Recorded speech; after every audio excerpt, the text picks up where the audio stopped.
Hello there, my friends. Welcome to the Glow Up Method. This is the place where we discover who it is we are meant to live, to pursue our purpose, our power, our passions, all on this crazy little thing that we call life. Hello there. My name is Natasha, and I am so lucky, honored, blessed, truly grateful to be here with you today. Hi there. Today we are going to talk a little bit about one of my favorite subjects. It is a subject that I am still practicing. It is a subject I did not know a lot about. So if you've been a loyal watcher here, you probably have an idea what I'm going to talk about here today. Today I'm going to talk about self-care. How many of you out there are like these selfless people who put everybody above you, do everything for everybody else, and then leave nothing for yourself? Hi, yes, I am a recovering, selfless, people-pleasing, accommodating woman here. I really didn't know any better. I just thought that's the way my life was. I thought that's the way kind of everybody's life was. I didn't really think about it. It was just one of those default settings that got programmed into me pretty young, and I ran with it.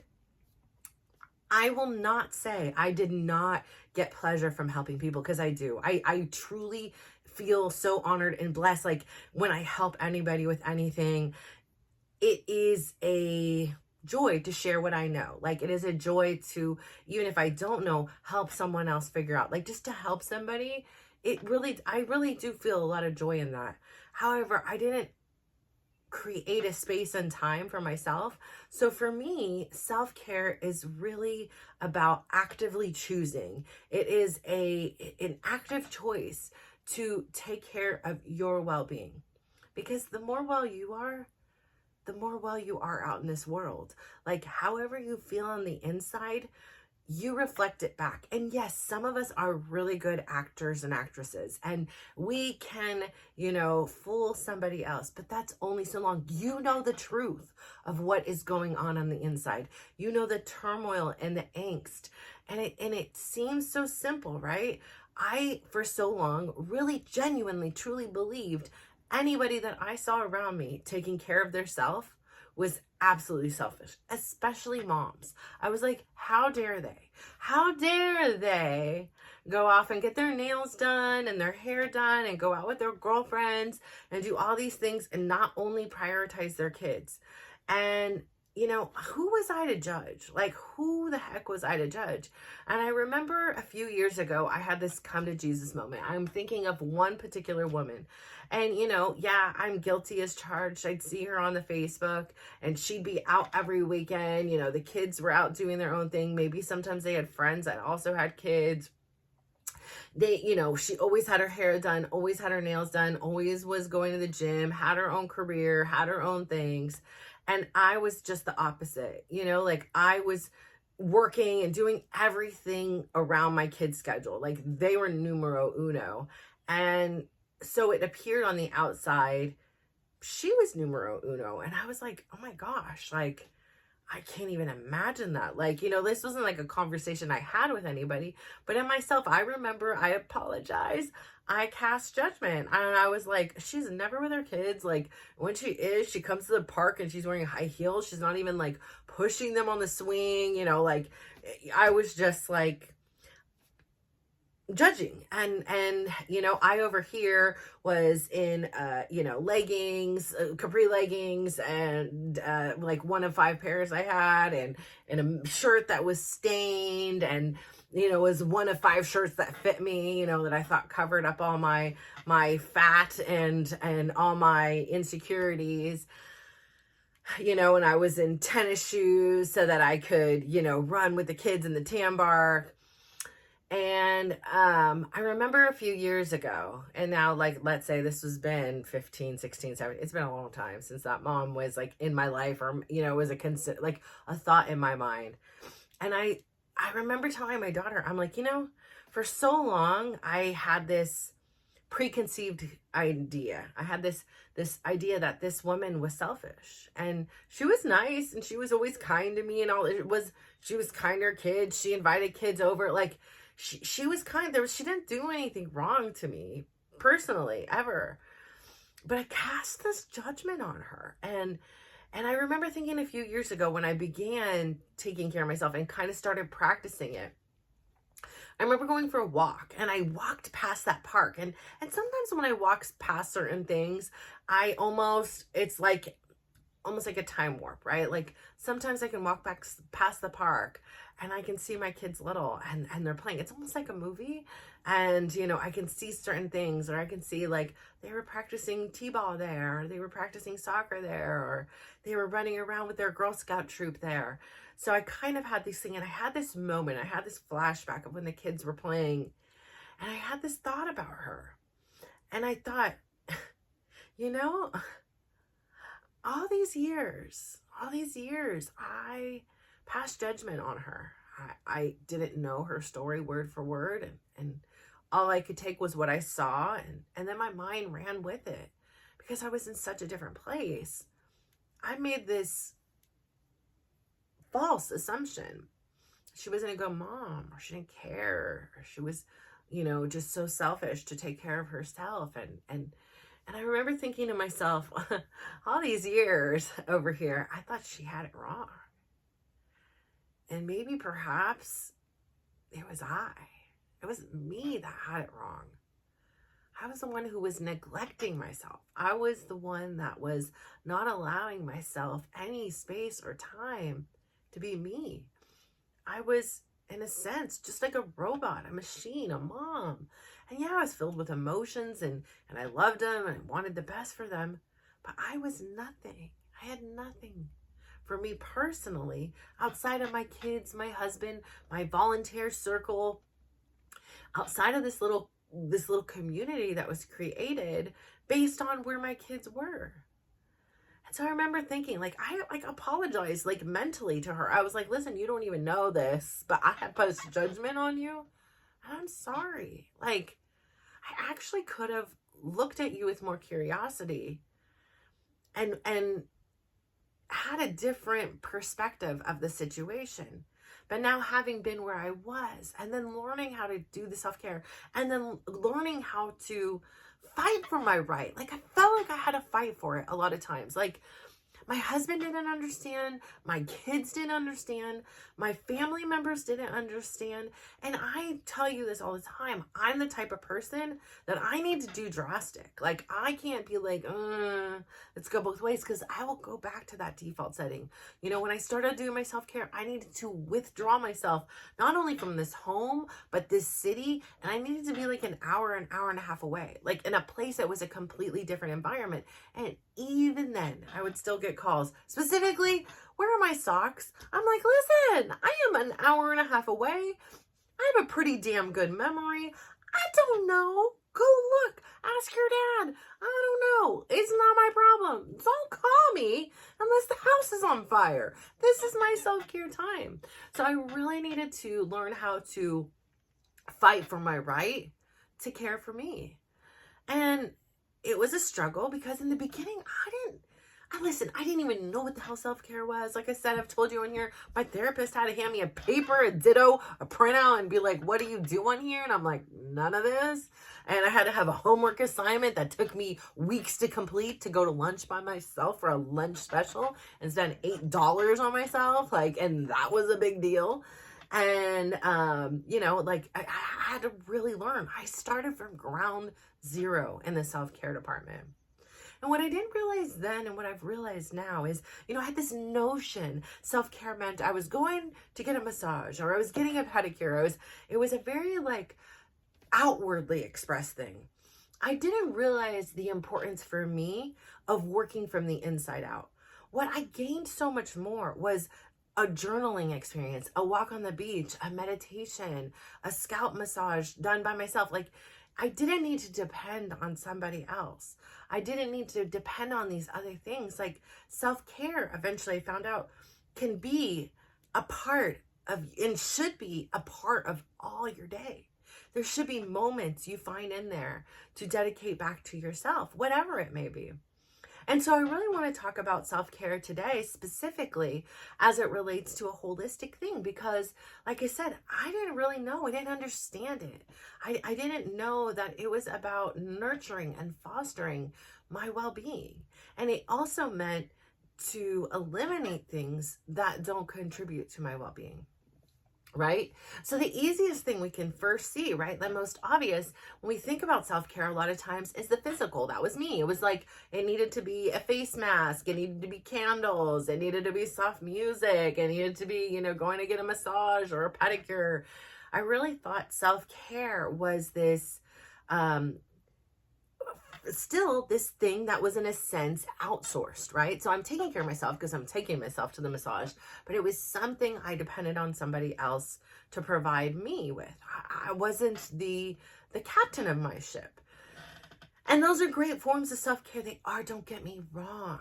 But it is not everything about it. And so I want to reiterate. So for me, self-care in a physical sense has evolved to so much more than face masks and pedicures. It is now my well-being as far as being active and moving my body. And even when there's times that you're injured and even times when you have surgery, you are meeting yourself where you are. You're saying, today I can do 500 steps. Today I can do 5,000 steps. Today I can do 15,000 steps. Whatever it is about saying, hey, I am going to eat nutritiously today. Here are some nutritional things I'm going to feed my body with.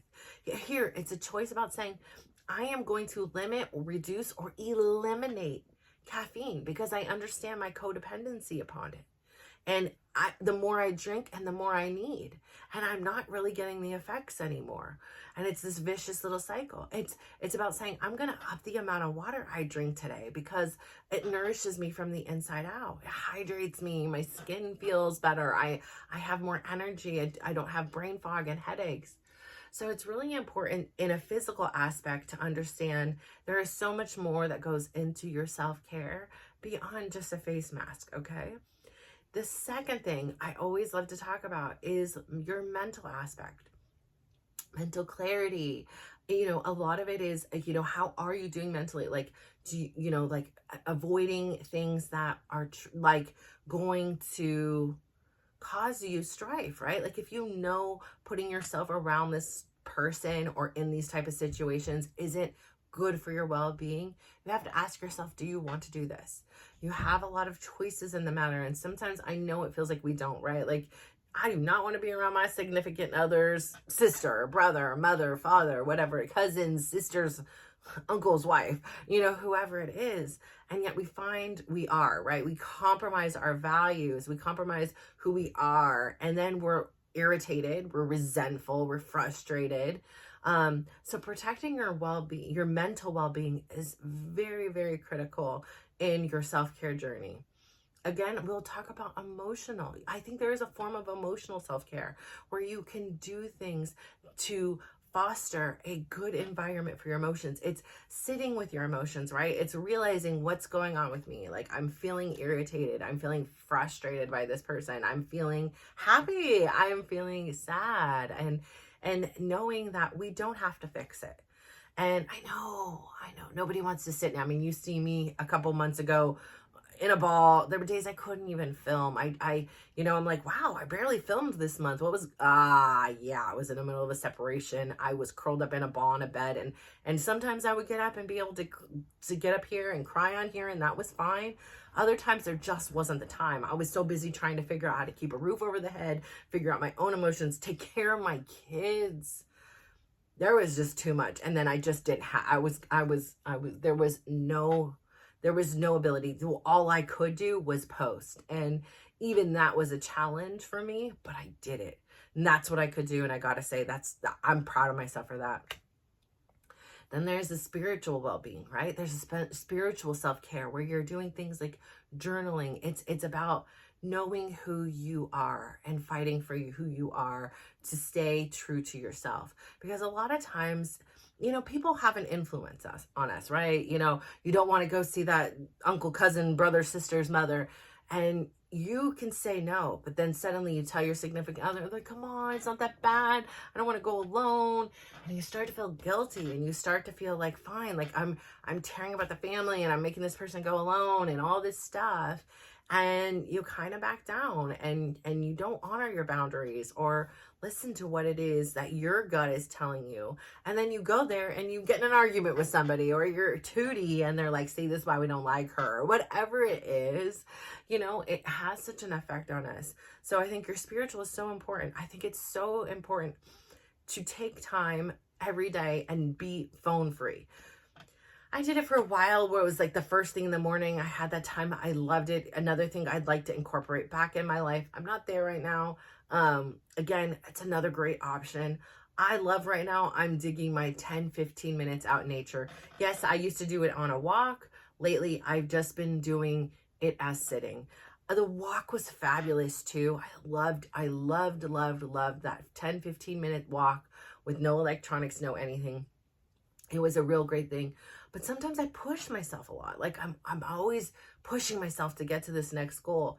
So this part of the journey, like I've said, has really been about the nurturing and the nourishing and the hugging and the accepting and the allowing, giving permission to just sit in the sun, feel the sun, listen to the birds, close my eyes, put my feet in the grass, and just let my mind wander and heal.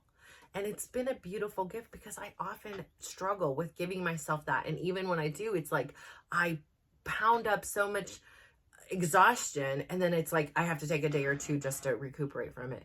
So it's been really nice to carve out 10 minutes a day to get that. Working on different things, challenging yourself, finding new hobbies and new friends and new passions, using your mind or just going deeper into them, right? You like taking pictures. Now you're maybe learning about aperture and white balance, and you really start to go deeper into your passions.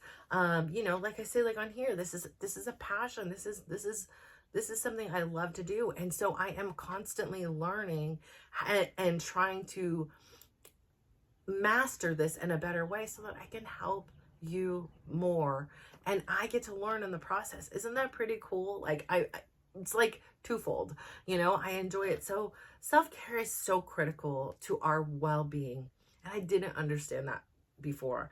And I didn't understand people that seemed, in my opinion, selfish for taking care of themselves. And I'm sorry for that. Like I really am sorry for that misconception. Like they were very misunderstood. And I don't know the story, and perhaps maybe the person really is.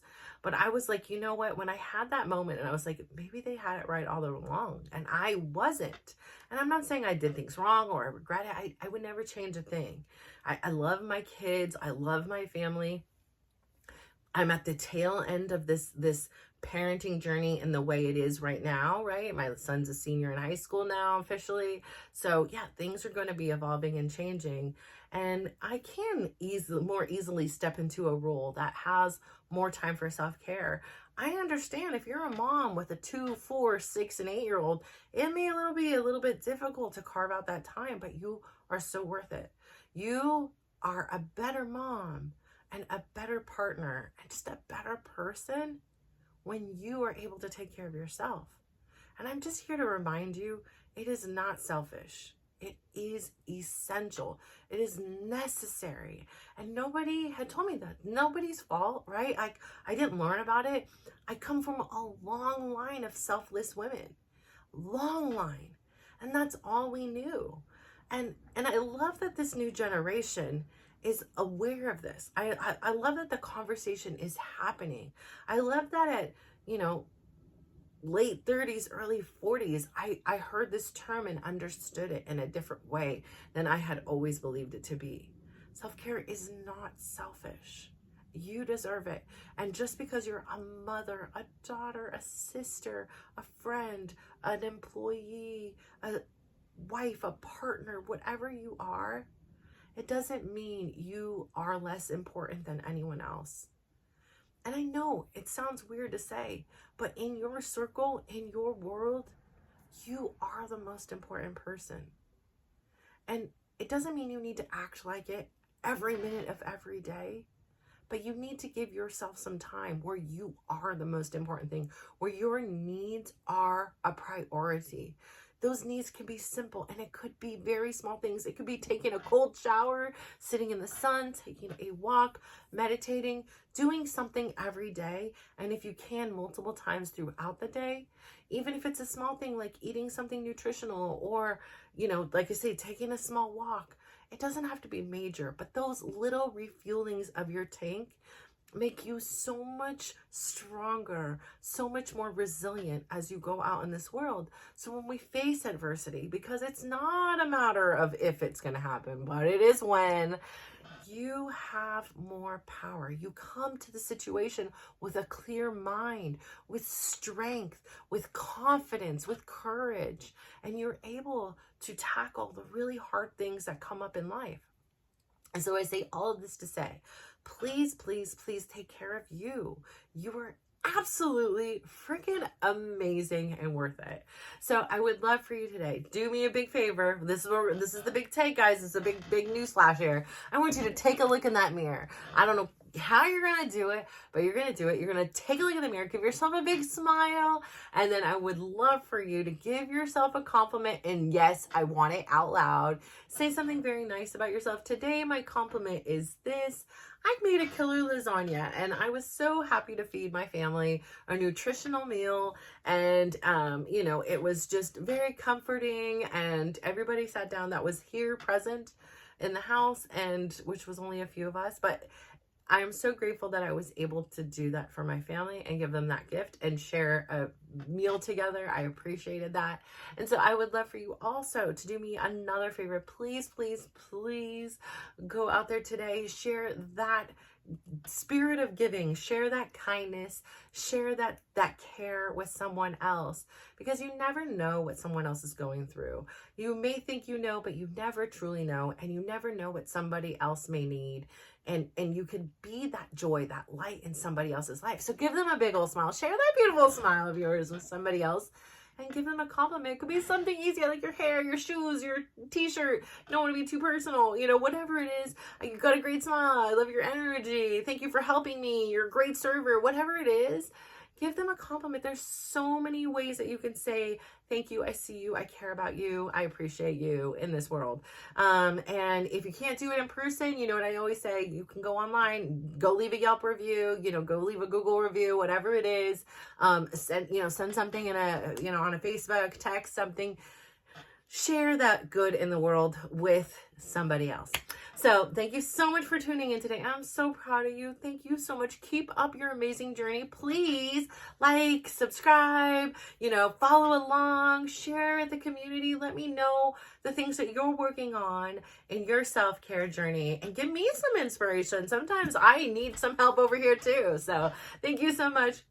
Bye.